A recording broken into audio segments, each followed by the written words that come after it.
All right. For this lecture, we're going to cover a lot. I will try to get through it as fast as possible without losing, hopefully, anyone. But we're basically going to move at breakneck speed through the intertestamental period.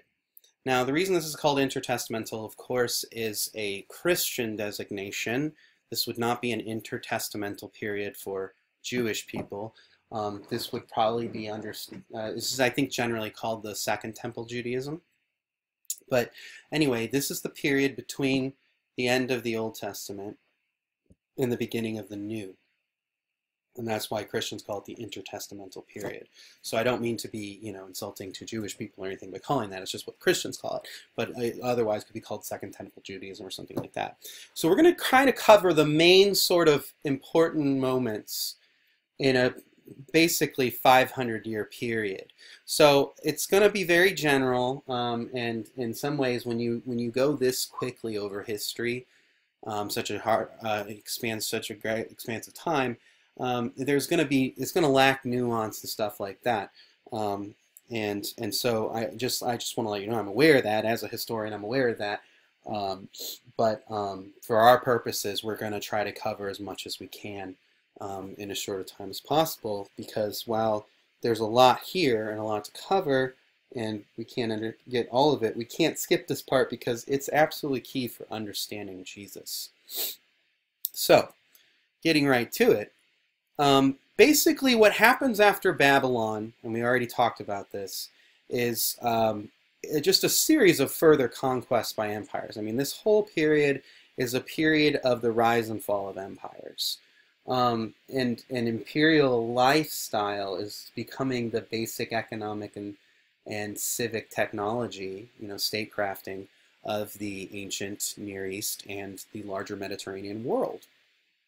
And so Babylon falls to Persia, and then Persia, this is where you get this brief respite where Israel's allowed to rebuild their temple, they can resume sacrifice, they can start keeping the law.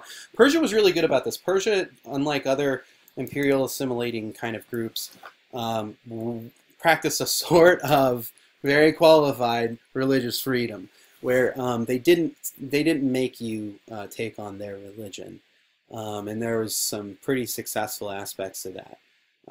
But it was really good for Israel because they were able to, as we talked about, rebuild Jerusalem, rebuild the temple, although it was a work in progress. And then, of course, at this point, and there's a lot of other stuff going on, a little bit, just a hop, skip, and a jump over the Mediterranean. And that's in this land called Greece. And there's this whole other huge and momentous and yet intricate history happening. And so for you guys who are really into classical history, you'll probably know more about this. But then also Rome is out there. Rome's working its way up. And Alexander the Great, he's not Greek. He's Macedonian. But they Hellenized, which is what we're going to call, the word Hellenize means that you become Greek. And so this notion that, because actually Helleniki is what the Greeks called themselves. Greek comes from Grekos, which is a Latin term. So Alexander the Great rises up after his father Philip, who was himself quite a conqueror, and he basically makes it his job to conquer the Persian Empire. And he does. He gets all the way into India. It's pretty amazing, pretty huge. And so one of the reasons why he's still known as the Great.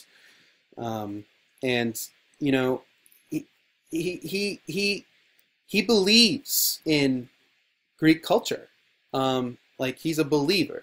Now, I don't know what that means in terms of religious stuff or anything, but he believes that Greece and its thought is the light. This is a guy that was tutored by Aristotle, like the Aristotle. So he has been exposed to the riches of Greek thought and culture, and he believes that this is what the world needs. And so as he's building this new empire through conquest, which is mostly all he ever does, is just continue to conquer things over and over and over. He spends pretty much his entire adult life at war. He's also putting in strictures and structures, societal structures that are meant to bring Hellenistic culture, Greek culture, to the places that are being conquered. And so this is like an attempt to, as we say, Hellenize the world.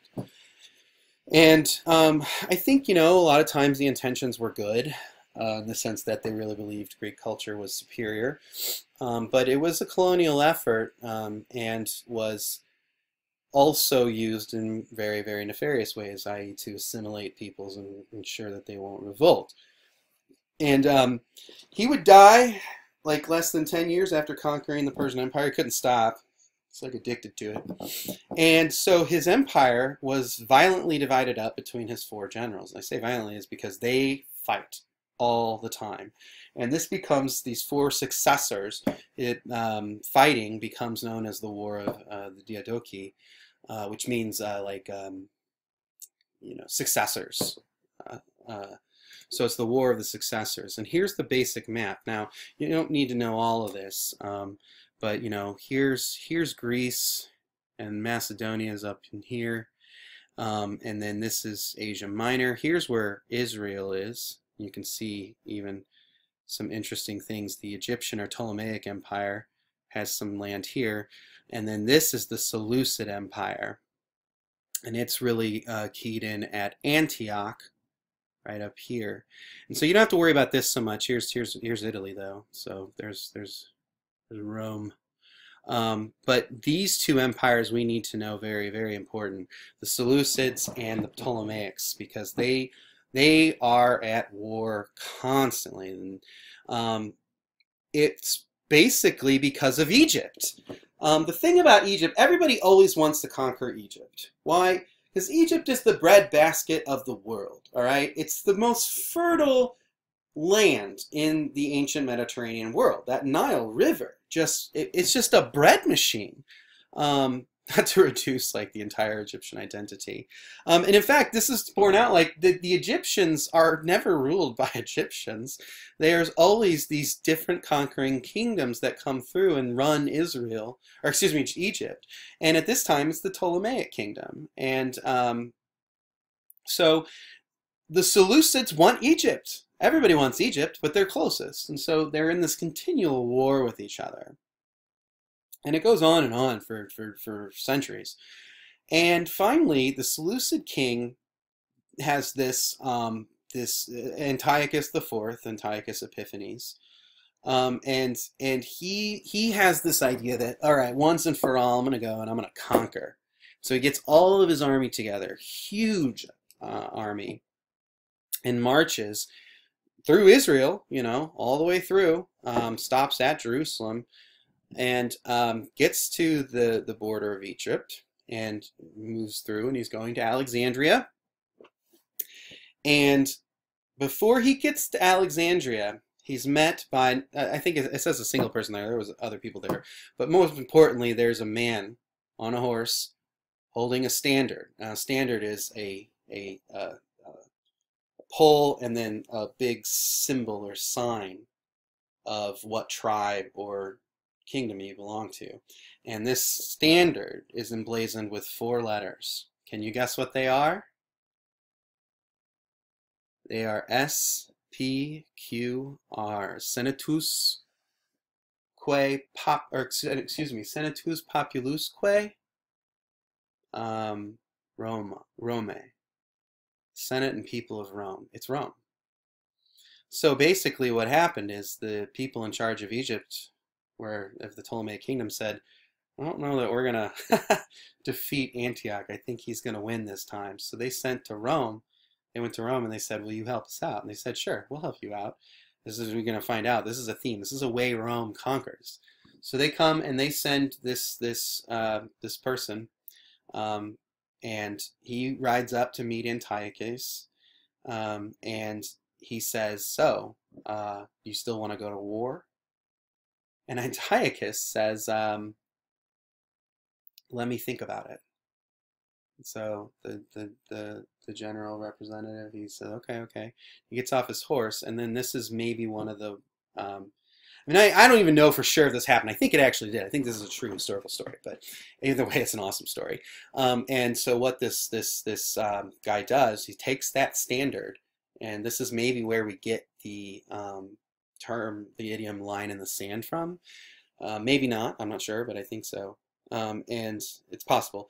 And he draws a line in the sand with the bottom of the pole of the standard around Antiochus and his horse. And he says, by the time you leave this circle, you need to have decided. Now, Antiochus is not an idiot.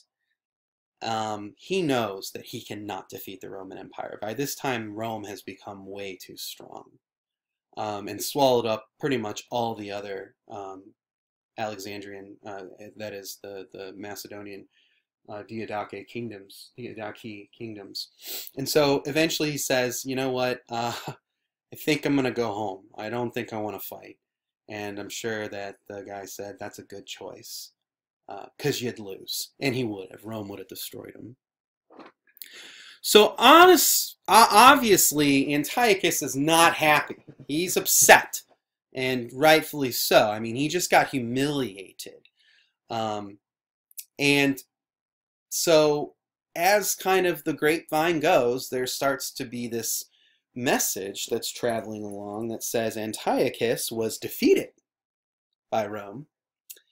And this news, this false news, reaches Jerusalem. And they say, here's our chance. And they declare they will no longer pay tribute to the Seleucid Empire, to Antiochus Epiphanes. Now, as you can imagine, Antiochus had no patience for this. Not in the mood. Not after that humiliating, like, not even defeat, because he turned his with tail between his legs and ran. And so what followed was horrifying. He doesn't just sack Jerusalem. I mean, it's barely a siege before he breaks in there, and it's a slaughter. And then more than that, he takes a pig, which, you know, pigs, right, in the law. This is not a kosher animal. Can't eat pork if you're a Jew. He takes a pig, he takes it into the temple, into the Holy of Holies, where, remember, only the high priest from the line of Aaron once a year is allowed on Yom Kippur, and he sacrifices that pig in the Holy of Holies. Then he says, you know what, I'm tired of your Jewishness, and he institutes an extraordinarily intense program of Hellenization. Basically, you've gotten away with this for too long. Y'all Jews are going to become Greeks now. I mean it. And he does. And what follows is a pretty programmatic attempt to get Israelites to convert, basically, to the Jewish, or to the Greek religion and culture. And this goes on for a while. And we get, like, pretty amazing stories from it. Apparently, I don't know for sure how true this is, but you'll find this in the book of Acts, the second book. I think I have you read this, actually. There's a great story about a woman who watches all her sons be sacrificed, killed, excuse me, because they refuse to break the law and worship Zeus. And so you see how this exilic moment that we just kind of got through is so strong for them that they don't care. They will die before they break the law. I mean, now some did, I'm sure. You know, there's always people who don't have that kind of resolve. You know, I don't know if I would. If someone was going to kill me. You know, but there's always, there were some that just would not do it. And so this is what's going to lead to the Maccabean revolt. So at some point, it's interesting, and this is all in your reading. At some point, the father of the Maccabees, I forget what their real name is. Maccabeus is from Judah or Judas. He was the main fighter after his father Abraham died, and that's why they're named that, and that's where the books are named after as well. But it was these brothers and the father that started it off. The father's name was Abraham. And he saw a Jew giving in to committing a sacrifice to Zeus, thus breaking the law. and Abraham loses it and kills him. And then the brothers and everyone else jumps in and they kill all the Seleucids, the Antiochenes that were forcing it to be done. And then Abraham says, anybody who follows the law, follow me. And they retreat in the mountains. And basically a guerrilla war starts with the Maccabees and this small sort of guerrilla unit just start warring with the Antiochenes, and they actually win. And there's also reasons for this. The Seleucids were already breaking down as an empire and such, and so they actually ended up, they conquer Jerusalem. I wish we could talk more about that, but I think we're getting a little late into the discussion. But anyway, so they actually free Israel from Seleucid control, and they recapture Jerusalem, and then they rededicate the temple to Yahweh, because it had been being used for, you know, disgraceful sacrifices, and reinstate the law. And this feast that celebrates it is called Hanukkah, which means rededication. This is the feast of rededicating the temple, which was an 8-day feast process where they cleansed, cleaned, and rededicated the temple to Yahweh. Now, as things go on, of course, this leads to some fights among, you know, people. Who's going to be in charge now, right? We've got our freedom, but who's in charge? You know, and there's going to be different people who say they should be in charge. Different people who say they should be kings. I won't get into the details, but you know, the high priest says I should be in charge, and this guy says I'm the king, I should be in charge, and this other guy's like, no, I'm the king. And it goes on for a while, and then finally one of these groups says, you know what I'm gonna do? I'm gonna get us a mediator that's gonna settle this once and for all. And so he goes to, can you guess? Of course, Rome. And he says, hey, Rome, why don't you come settle what's going on in Israel so that we know who's going to be the right king and who's going to be in charge? And Rome says, yeah, we can do that for you. And this is how Rome works. So Pompeius gets there and says, all right, guys, you ready to be mediated? I'll tell you who's king. None of you are in charge anymore. And then installs a new king from Idumea. He's not Jewish. And that is Herod the Great. And so he says to Herod, so now Israel belongs to us. I mean, this was a way of conquering for Rome without having to use violence. That's exactly what they did in Egypt. When the Ptolemaic Empire came to them for help, saying Antiochus is going to take us over, they said, sure, we'll help you. And then they never left. They set up a garrison, and they left their soldiers there and basically demanded tribute, and now you belong to Rome. Now, Rome could enforce this kind of behavior because everyone knew that you cannot defeat Rome. Their empire, their military is just too great. And so basically, this was a pretty normative practice as imperial practices go. So Rome leaves a different king in charge who is loyal to Rome. And so for all intents and purposes, Israel is now under the imperial control of Rome. They are now a vassal state in the Roman Empire. And so what's important about this like cavalcade of empires is that, as you can tell, from the time that they are conquered by Babylon all the way up to the time of Jesus, they just basically get tossed back and forth from empire to empire.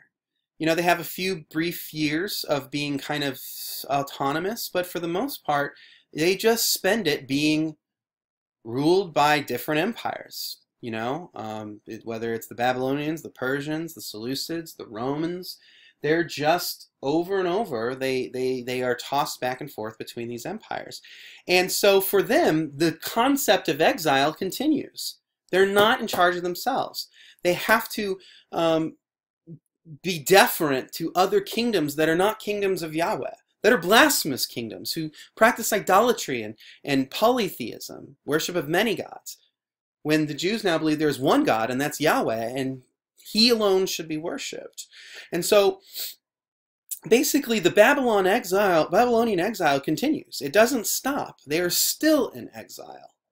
And so they are waiting, very, very fervently hoping for this Messiah figure to come along, liberate them, and bring them into their former glory. And that's where we'll pick up next time.